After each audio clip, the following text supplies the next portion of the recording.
ابونا ايه اللي مسمي الاسم بابا شنودة؟ في حاجه قريتها مكتوب عليها قاعة تحت. قاعة تخليدا لذكرى. انا بيقولي بابا شنودة ده كان بابا مشهور شنودة. كل المصريين. انتوا كناس عربيين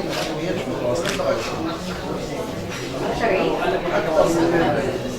انا عايزه اقول لك انا صادفني الحظ ان انا قعدت معاه قبل وفاته بسنتين كده تقريبا، وفوجئت انه حد خفيف الظل جدا ودبلوماسي جدا وعنده حكمه بشكل كبير قوي. الحقيقه كانت ان هو استذكر تقريبا كل القعده كلها الناس كانت مبتسمه وفيها حزن وفيها ود، فيها حاله كده جميله، روحه كانت يعني حاسه ان هي كانت بتعم المكان كله بشكل كبير.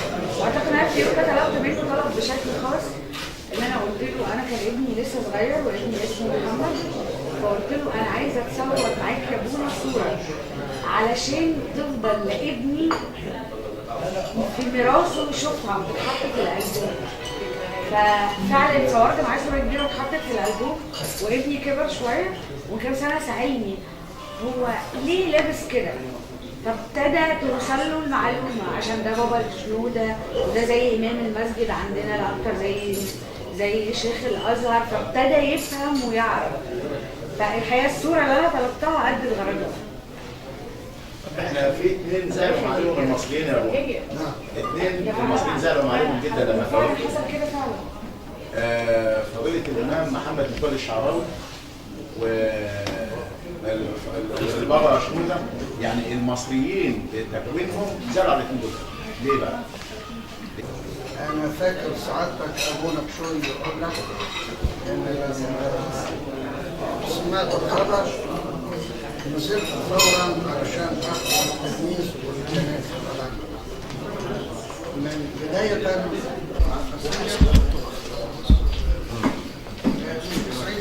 اكثر من 90% من اللي قابلتهم وبيعزوني ما عرفهمش.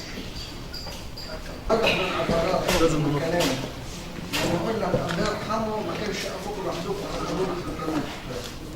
يعني أنا مش بقول ده مسيحي، ولكن بقول علشان تعرف حضرتك قد إيه إخواتنا المسلمين شاركوا. أنا رحت العربية ساعتها الناس بتخبط على الإزاز. أقول اتفضل افتح الإزاز ما تخشش من الشارع ده مش هتعرف تخرج تاني. كتير مصايف زي كده علشان السكة اوعى تخش من الشارع ده مش هتعرف تخرج تاني. خليك في الشارع المكير. الله يرحمه الله يرحمه كان يقول زي ما بقول يعني نصيحة جاية. وبعدين الملفت للنظر ساعات إن كان الكلام ده وقت الظهرية ده وقت شغل مش وقت مش ولا هو وقت بريك ولا هو وقت بتاع عمل، ده وقت شغل ساعات عمل وسيب الشغل ليه ورايح ناحية الكاتدرائية. هو يعرف مين علشان عارفين يعرف مين علشان يعمل واللي هيشوفه ده يردوا له كبير ازاي كذا ده جاي بدافع داخلي. لا هو بيجامل حد ولا عايز حد يشوفه ولا عايز حد يقول له كبير ولا حد عاوز يطلع. انت حبيته هو. اذا انا طبعا معادل ولا لا؟ هو شخصية دينية مرموقة، كان شخصية وطنية غير عادية. يعني كان في المواقف اللي مش هتعرض بيها مصر من الغرب والكلام ده، كان دي مواقف كانت مشهورة. فكان بيقف بالناس اللي كانت بتتجه الدين ده، كان هو اللي دافع الكلام ده الحقيقة بنفسه. المواقف دي كلنا كنا لما وهل الدين في الأرض صعب؟ في تجارة وهل اللي تاجر بالدين ربح ولا كله كسب؟ لازم يكسب. في حاجة برضه أعتقد إنه هو كان بيلخص مصر كلها في جملة. كان بيقول مصر وطن يعيش فينا مش إحنا اللي بنعيش.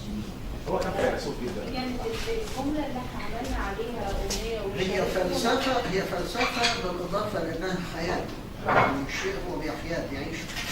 وعشان كده في سفرياته بره كان بيقول دايما أنا بحمل مصر داخلي، وكان بيقول امتى أرجع مصر، لأن كان له رغبة جدا. ولقبوه بعاشق مصر. بالظبط زي ما ساعات بتقول، ولقبوه بابا العرب، مش بابا المسيحيين طبعا. احنا كنا شغالين. وكان نادى بابا شنودة باللوب العربي. وهو ده اللي بيحصل دلوقتي. يعني اللي بيحصل دلوقتي ساعتها مع مصر والكويت والسعودية والأردن والأردن والإمارات. كان نادى بيه بابا شنودة من سنوات طويلة. كان عايزين لوب عربي علشان يقدر يضغط على اللوب السوريين بتاعه. المسألة اللي هي القومية العربية. هي دي رفعتها دي. يعني الصحوة العربية دلوقتي هي اللي سندت مصر وسندت بالتالي كل العرب. مصر لو كانت العرب كان كل هو بيسند نفسه. ومات بارك الله في الدفع والسلطة. ما دي احنا الاثنين مستفيدين المشكلة. جميل جدا. محبة.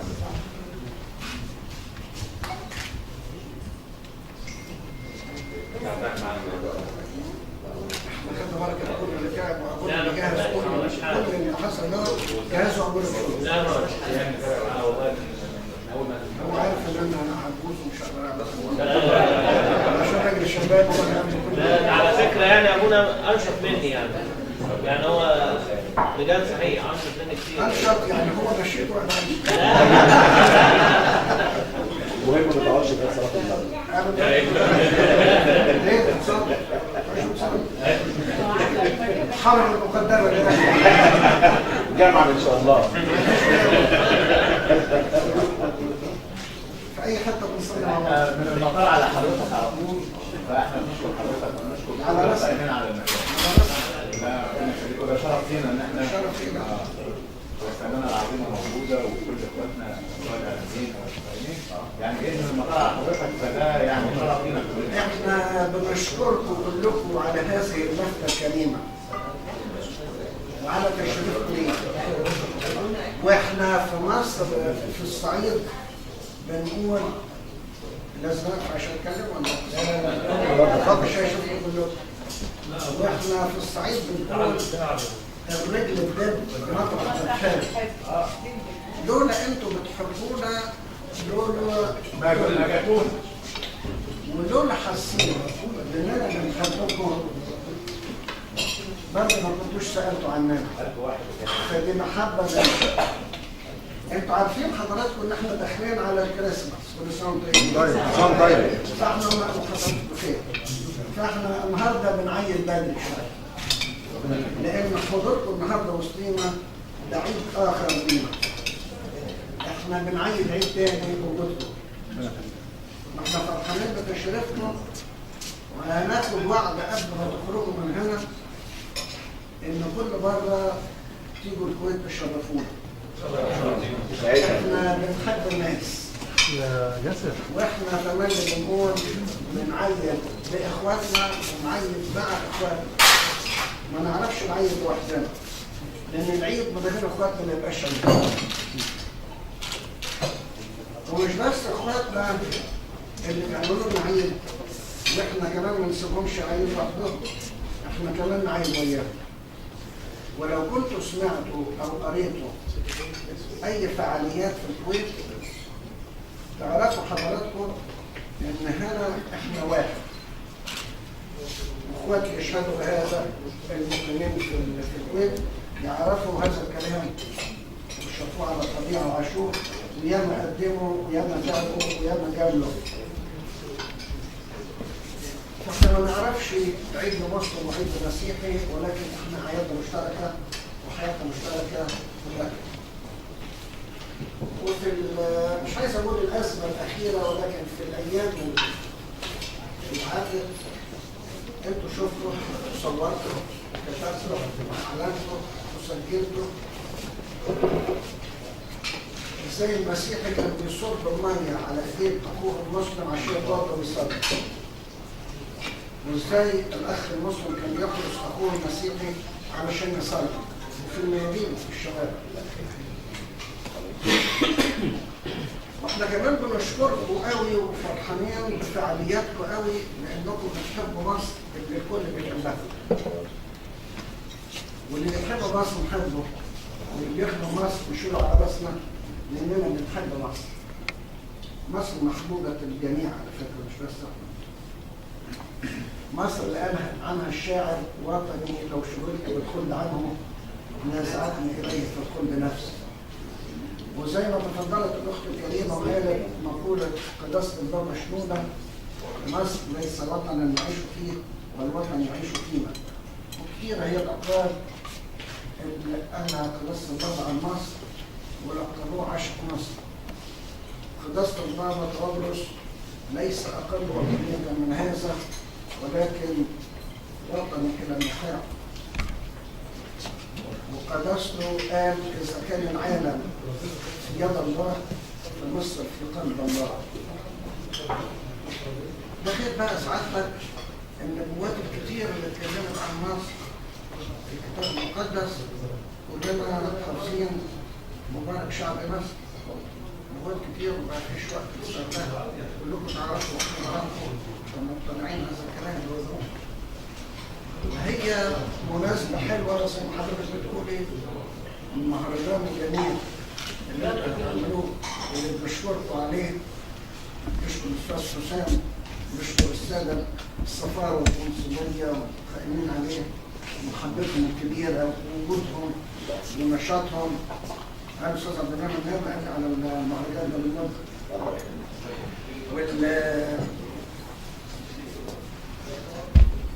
كده بيخلينا نذكر بالفخر زي ما كنا بنقول شويه اخواتنا واشقائنا العرب. لازم الناس اللي قاتلوا الجميل وقدامها الجميل، ولازم نشكر الكويت والسعوديه والامارات والبحرين والاردن على وقفتهم دي. لولا بيحبونا ما كانوش قدمونا، ولولا شعارين حبيتنا ليهم ما كانوش ايضا قدمونا. يشكر لأنهم اخواتنا، واحنا بالجروب العربي او الاتحاد العربي او الجماعه العربيه سموها زي ما تسموها، احنا بنعمه ربنا قادرين على ان احنا نهدم المنظومه الاستعماريه اللي شعارها فرق قدر. لأنه مش هيقدروا يفرغوا لنا على شيء يدخلوا منه. إذا كنا إحنا كعرب جسد واحد مش هيقدروا يدخلوا منه. وإذا كنا كمسلمين جسد واحد أيضا مش هيقدروا يدخلوا منه. ومحاولات الفرقة ومحاولات الفتنة مش هتصل، مش هتنجح. هذه كلها بالفشل. وإذا حصل حدثت حاجة تانية ستبوء بالفشل أيضا. ما دام موجودة القلوب العامرة بالمحبة، وما دام موجودة العقول المستنيرة من حضراتكم ومن أمثالكم، ستعود مصر إلى عهدها الجميل وترتفع مصر بفضل الأحباء اللي زي حضراتكم. احنا بنشكركم على هذا الوقت. احنا فرحانين بوجودكم. مش حاجه شباب بلعت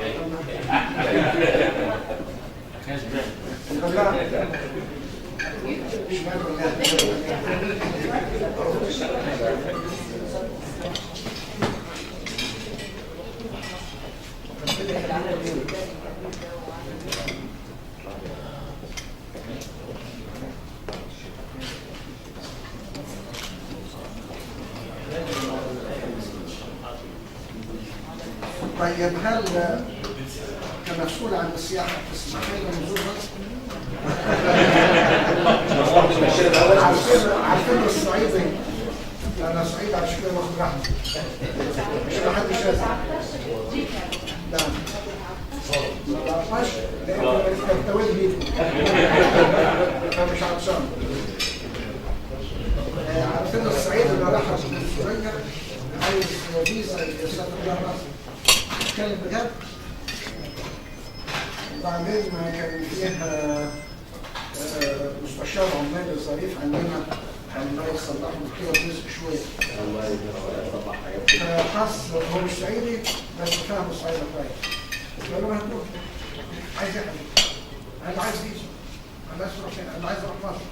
كان قدامه ورقه مستغنى عنها، راح نطيله عليها وشخص عليها كده اسامي بدأ راسه وخلص عامل له مشكله. فانا عشان صعيدي مش عارف احتاج فيزا ولا لا.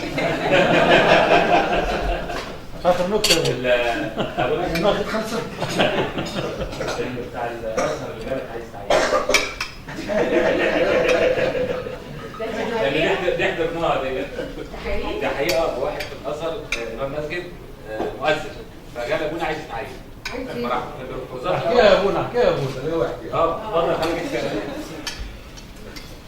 في واحد فعلا اتصل بيا وبعدين بقول له مين معايا؟ قال لي احمد. قلت له مين حماده؟ قال لي من مصر. قلت له اي خدمه حبيبي؟ اللي عايز يشتغل يا ابونا انا اجيب لك توصيه. قلت له من غير توصيه يا حبيبي.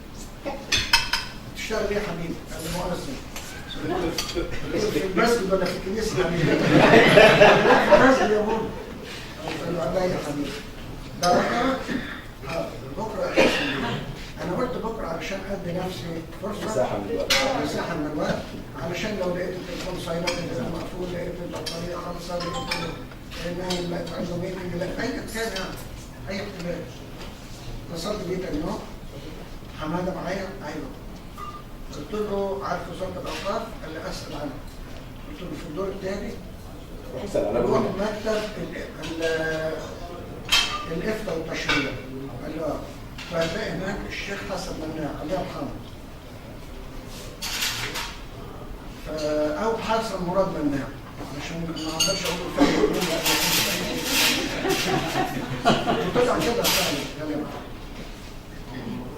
بعد ما نخلص مع فضيله الشيخ اتصل بيا لو كان الموضوع ماشي اوكي، لو كان راجل اكرمك وخدرك ماشي، لو كان في مشكله نعرف فين الوقفه علشان اقدر اكمل. رجع اتصل بيا بقول له لما اروح اقول له ايه؟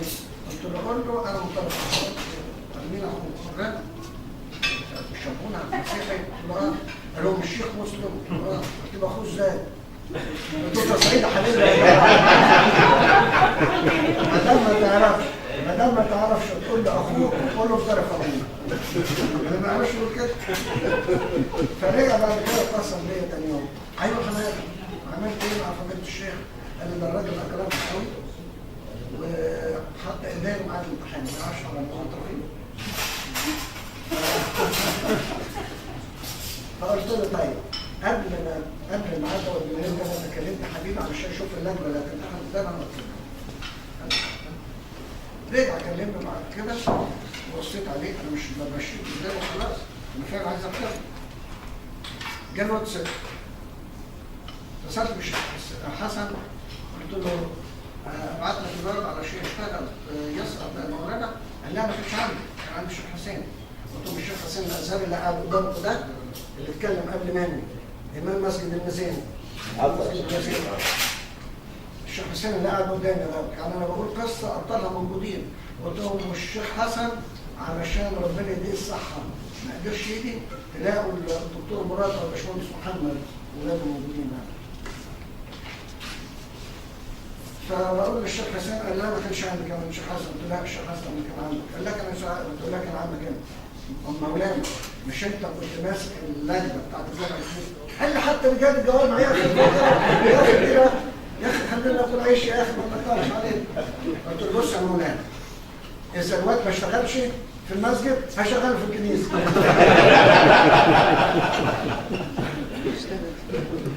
من ضمن المواقف الظريفه مرات خالي سنها كبير شويه يعني ما تتعداش 20 طبعا. طبعا.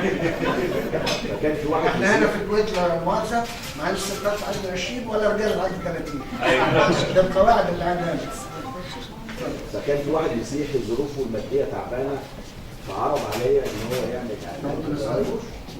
انا هقول لك عمل عايز يعمل اعلان عايز يعمل اعلان يبيع الكليه عشان يسدد المصاريف والديون اللي عليه. فبحكي القصه قدام مرات خالد، وهو ده الراجل ده كان مسيحي وكان بيصلح في المكيفات.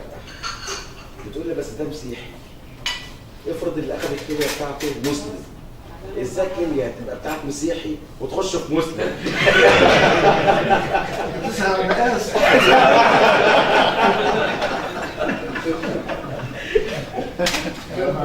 والله كانت هتدخل وتطلع. سؤال محرج يا استاذ عماد، هي مرات كانت سعوديه؟ لا هديه. يبقى عايزه كل صيني.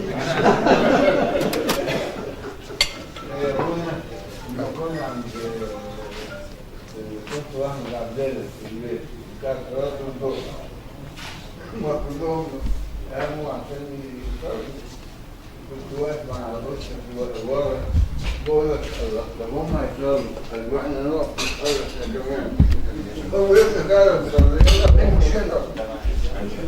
انا لما كنت مسؤول في الدير في فتره من الفترات عند الضيافه كنت قافل حمام الكمانات علشان لما يجي اخ مسلم ووقت الصلاه يفضل كمان تطبيق الاوضه ديت موجوده الصلاه مشاور على يفضل صلاه انا بعرف عن الشكل حقه صلاه مشكله. يا ريت كل الناس تصلي، والافضل من كده انها تعمل الصلاه. الاهم من كده انها تعمل الصلاه. وانا الناس بتصلي كده كده اللي بتعمله. بس انا عارف ان الاخ عبد المنعم بيصلي. بيصلي برايه. او بيصلي على النبي. عشان يحبوه عشان يحبوه بنا.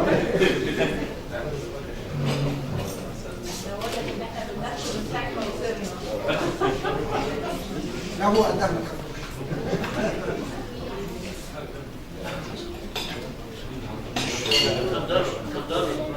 اتفضلوا بقى.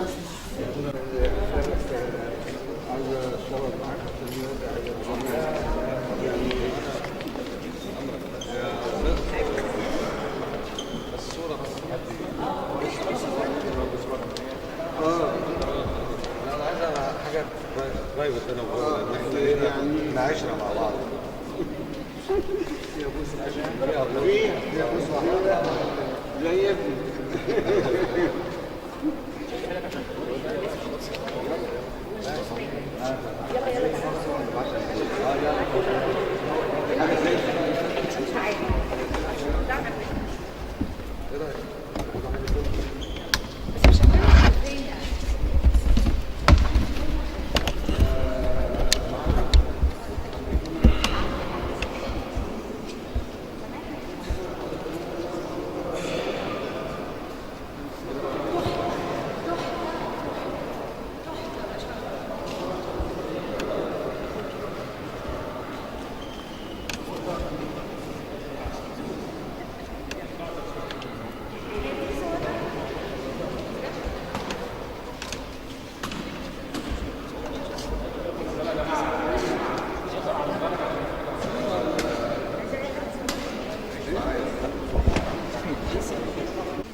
خليك تحت كده ابو علي زي ما كنت ابو علي